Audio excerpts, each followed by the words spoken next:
Hello my friends. आशा करती हूँ आप सब सही होंगे, अच्छे होंगे।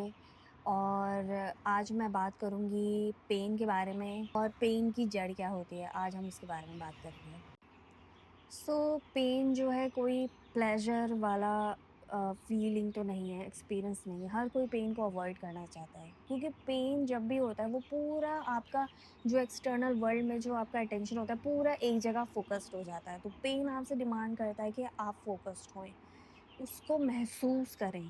पेन की जो रिक्वायरमेंट है ये कि आप उसको फ़ील करें। पर ये ऐसा होता क्यों है? पेन ऐसा फ़ोकस क्यों माँगता है हमसे कि हम उसको फ़ील करें? क्योंकि कहीं न कहीं ये जो पेन है, ये हमारे बॉडी और माइंड का कम्युनिकेट करने का तरीका है कि समथिंग इज़ ऑफ। कोई चीज़ जो है वो करेक्ट नहीं है, उसको अलाइनमेंट की ज़रूरत है, इसलिए पेन होता है। और आप देखेंगे कि पेन आपको एक तरीके से कट ऑफ कर देता है एक्सटर्नल वर्ल्ड से जब भी होता है, क्योंकि ये डिमांड करता है कि आप अकेले में समय बिताएं और अपने आप को हील करें। कहीं ना कहीं पेन की जो शुरुआत होती है, पेन बनता क्यों है? पेन इसलिए बनता है क्योंकि जब आप आपके जो बिलीव्स हैं अंदर, जो आप सोचते हैं, जो आपके अंदर जनरली चाइल्डहुड से जो आपके अंदर डाल दिया गया है, पर वो आपका अपना नहीं है। और जब आप बड़े होते हैं, आपकी जब उम्र बढ़ती है और जो आपका एक्सपीरियंस होता है वो डिफरेंट है। तो वो जो 2 चीज़ें जो ये जो तनाव जो होता है, ये 2 चीज़ों में जो खिंचाव होता है, इससे क्या होता है आपके बॉडी माइंड में भी उसका इम्पैक्ट आता है। तो इसलिए वो पेन क्रिएट होता है, कहीं न कहीं वो ये इस बात की आपको जानकारी देना चाहता है वो पेन, कि ये जो चीज़ है, जो पहले की जो है, पास्ट में जो हुई है और जो अभी जो प्रेज़ेंट चल रहा है, इन दोनों में अंतर है और इस चीज़ को फ़िक्स करना ज़रूरी है, यानी पास्ट की चीज़ों को। जो भी बिलीफ़ सिस्टम है, जो भी चाइल्डहुड ट्रॉमा है या कोई भी आपकी पुरानी कंडीशनिंग है, जो प्रेज़ेंट मोमेंट से प्रेज़ेंट में जो टाइम चल रहा है, उसके साथ अलाइन नहीं कर रही, उसको फ़िक्स करने की ज़रूरत है। इसलिए पेन हमें बताता है कि पीछे आओ और इस चीज़ को फ़िक्स करो। और कहीं न कहीं आप ये भी नोट करेंगे कि जब भी आपको पेन होएगा या कुछ ना कुछ ऐसा दर्द होएगा, आपके मन में कोई ना कोई पुरानी बातें चल रही होंगी, कोई ना कोई लूप चल रहा होगा। या तो किसी पर्सन के बारे में होगा या किसी सिचुएशन के बारे में होगा। तो वो जो पेन है वो बॉडी में है, पर मन में जो छवि आ रही है वो आ रही है पास्ट की। पास्ट में जो चीज़ हुई, जो भी कोई सिचुएशन, कोई भी इवेंट है, कहीं न कहीं उसमें आपने अपने आप को या तो दबाया है या अपनी बात आप एक्सप्रेस नहीं कर सके या आप उस टाइम पे बहुत वल्नरेबल थे। कोई ना कोई ऐसी सिचुएशन रही है जिसमें कि आपने अपने आप को प्रायोरिटी नहीं दी। उस वजह से क्या होता है कि वो जो अ, इमोशन है, जो उस टाइम जो बाहर आना चाहता है, वो सप्रेस हो जाता है और वो दब जाता है बॉडी में, माइंड में। और फिर जब आगे लाइफ बढ़ती जाती है तो प्रेज़ेंट मोमेंट में जब कोई ना कोई सिचुएशन उस तरीके से आती है, तो जो पुरानी जो चीज़ जो पड़ी है अंदर वो ट्रिगर होती है एंड देन वो जो माइंड है जो प्रेजेंट मोमेंट में होना चाहिए वो बार-बार पास्ट में जाता है। और वो जो पास्ट में जाता है कहीं न कहीं बॉडी पे जो इतने सारे इमोशन जो स्टोर हो जाते हैं वो पेन क्रिएट करने लगते हैं, इसलिए प्रेजेंट से हट के पास्ट में जो है अटेंशन जाने लग जाती है। कहीं न कहीं ये हीलिंग का ही प्रोसेस है और ये अच्छा है क्योंकि नेचर अब हर चीज़ को बैलेंस कर देती है। और लोगों को ये नहीं पता होता इसके साथ डील कैसे करनी है। तो इसका डील करने का तरीका यही है, जो भी आपके बॉडी और माइंड में हो रहा है जस्ट उसको ऑब्ज़र्व करें और अपना टाइम लें। जो आपके साथ जो नेचुरली प्रोसेस हो रहा है, जो पीछे जो माइंड जा रहा है उसको जाने दें और देखें, पर कॉन्शियस रहें। ये ऐसा ही है जैसे कि आप किसी अपने फ्रेंड या किसी अपने लव वन की हेल्प करते हैं, सेम वही रोल आपको अपने साथ करना है, जैसे कि ये किसी और के साथ हो रहा हो।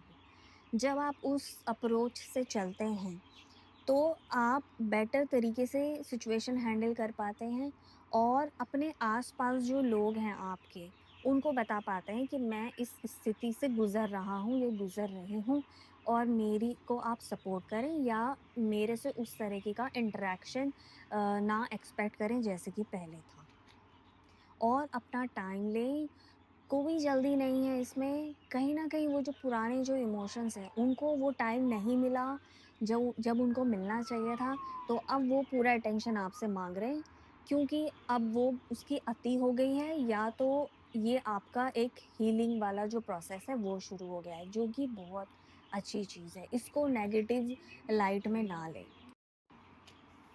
क्या होता है अगर आप अपने आप को, जो आपकी बॉडी माइंड डिमांड कर रहे हैं, जो अटेंशन माँग रहे हैं आपसे, आप ना दो तो क्या होता है? वही जो पास्ट के जो सप्रेस्ड जो इमोशन है, वही पाइल अप होते जाते हैं और क्रोनिक डिसीज़ में कन्वर्ट हो जाते हैं।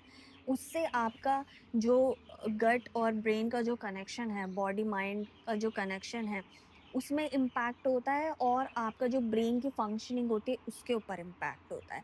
जिससे कि आपकी प्रेज़ेंट लाइफ़ के ऊपर इम्पैक्ट होता है और इससे क्या होता है कि आप जीवन से कटना शुरू करते हैं कर कटना शुरू हो जाते हैं और आपको ज़िंदगी वैसी नहीं महसूस होती जैसे आपको पहले महसूस होती थी। तो इसका मतलब यही है कि यदि आप अपने आप से प्यार करते हैं, तो अपने आप को समय दें, अपने लिए समय निकालें और इस प्रोसेस को हील होने दें। अपने आस-पास के लोगों को कहें अपने बारे में और उनसे सपोर्ट माँगें कि वो आपको इस जर्नी में हेल्प करें। और अगर किसी के साथ ऐसा हो रहा है, तो आप उसकी भी स्थिति को समझें और उसको भी सपोर्ट करें। क्योंकि इस स्थिति में आपका जो शरीर और मन है वो एक वल्नरेबल स्टेट में होता है और अगर आप इसको समझें पूरे को, तो ये आपके लिए ही है, ये आपके अच्छे के लिए ही है और इसको आप एक ज़िम्मेदारी की तरह लें, अपनी ज़िम्मेदारी खुद, जैसे आप किसी और की ज़िम्मेदारी लेते सेम ऐसे ही अपनी ज़िम्मेदारी खुद से लें और अपने लिए समय निकालें। सो इस स्थिति में आप और सपोर्ट कैसे ले सकते हैं? कैसे इस हीलिंग प्रोसेस को और फ़ास्ट कर सकते हैं या इसमें और क्लैरिटी कैसे आए? इसके लिए सबसे पहली ज़रूरत बात है कि आप अपना अटेंशन अपने बॉडी माइंड को दें। कोई ना कोई ऐसी प्रैक्टिस करें, माइंडफुलनेस की प्रैक्टिस करें, जर्नल करें, अपने थॉट्स जो हैं वो लिखें, पेपर पे लिखें और अपने आप को ऑब्ज़र्व करें।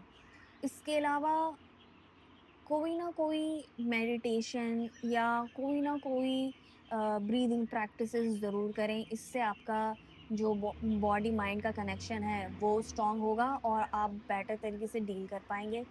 अपने खाने-पीने का ध्यान रखें, ऐसे चीज़ें ना खाएँ जिससे कि आपकी इस हीलिंग प्रोसेस में और डिले हो, जिससे आपको तरोताज़ा फ़ील हो, जिससे कि आपको इस स्थिति से निकलने में हेल्प हो, स्ट्रॉन्ग फ़ील करें जिससे आप वो चीज़ें करें और अपने आस-पास के वातावरण को अच्छा बनाए रखें, ताकि आप इससे जल्दी हील हों।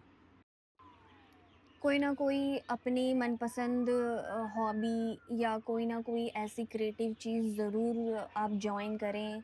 इससे आपके अंदर एक नई शक्ति पैदा होगी, आपको अच्छा फ़ील होगा। इसके अलावा आप ऐसे ग्रुप को जॉइन करें जिन्होंने इस हीलिंग प्रोसेस से जो गुज़र चुके हैं और जो आगे बढ़ चुके हैं। और कोई ऐसे व्यक्ति की मोटिवेशनल स्टोरी भी देखें और अच्छा कंटेंट देखें जिससे कि आपके अंदर इस चीज़ की अवेयरनेस बढ़े, इस चीज़ का आपको और अच्छे से ज्ञान होए ताकि आप अपनी मदद कर सकें। ये बहुत ही नेचुरल प्रोसेस है, ये हर किसी की ज़िंदगी में कभी ना कभी, किसी ना किसी दौरान आता ही है। इसको ऐसा ना समझें कि मेरे साथ ही क्यों हो रहा है या मैं किसी और को जानता हूँ, उसके साथ क्यों नहीं हुआ।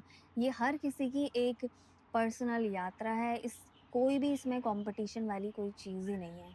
ये आपकी ज़िंदगी है, आपका शरीर है, आपका मन है। आप ही इसके ज़िम्मेदार हो और बचपने में जो भी चीज़ आपके अंदर चली गई है, उसके ऊपर काम करने का टाइम अभी ही है, क्योंकि आपका शरीर और मन उन चीज़ों को अब बाहर निकाल रहा है।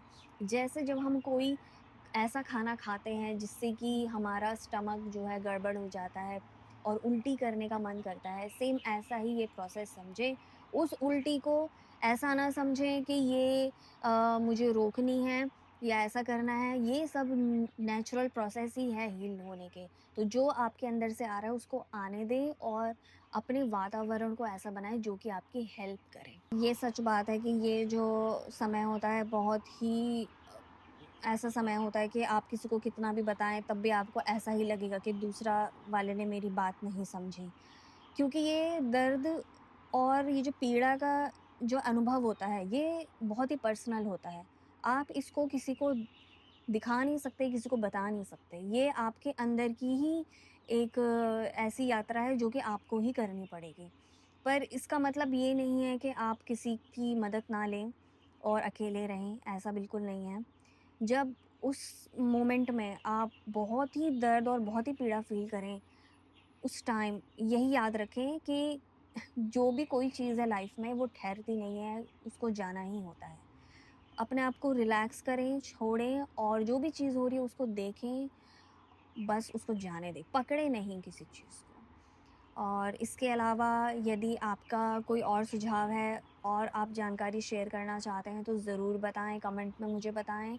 और इसके साथ ही अगर आपके कोई प्रश्न हैं तो ज़रूर मुझसे पूछें और मैं आपको मिलूँगी अगली वीडियो में और बताऊँगी आपको और भी जानकारी शरीर और मन से जुड़ी हुई। धन्यवाद।